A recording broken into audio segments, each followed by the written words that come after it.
Good evening, everybody. I thought I'd come back and make a new English video. I was just relaxing after a day out teaching in various different places. I wanted to tell you a little story that happened to me a few weeks ago.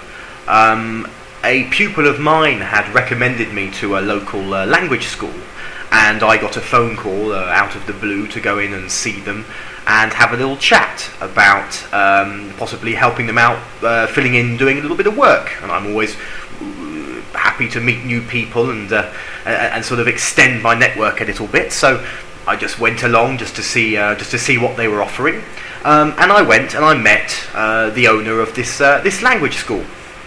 And when I arrived, we started having a chat about my history in teaching, and I was very open in saying that I have never done any kind of formal English teacher training. And the person interviewing me was then immediately on the defensive. They started giving me a bit of a Spanish Inquisition, I suppose is the best word, going on about had I never considered using a particular course book, had I not studied any formal English teaching techniques, and I was very honest and I said no. And this obviously didn't suit the person I was talking to, and then we moved on to how would you teach a complete beginner? And I said that I may use a little bit of French. As I teach in France, I may use a little bit of French to explain the basic concepts in helping the person progress. Now, this brought me on to a thought.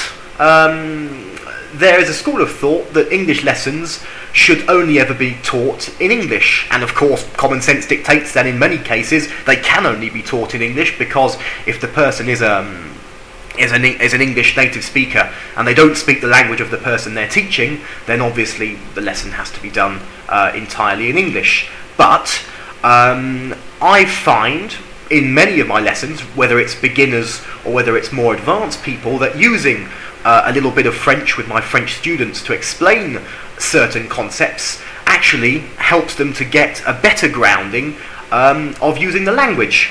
So this is a topic that creates a lot of debate. Should we use what's been termed total immersion when we're teaching, even if we are able to communicate in the language of the person that we're teaching?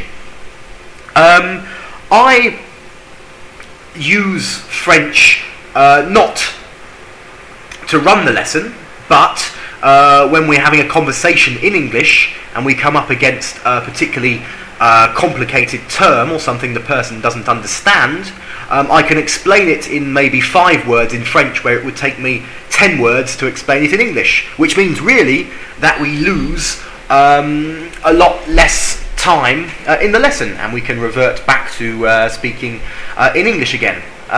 Another reason I would give for using the student's native language where possible is that we can take examples from the native language which are difficult to translate, and we can look at how we translate not the words but how we translate the ideas of what we're talking about.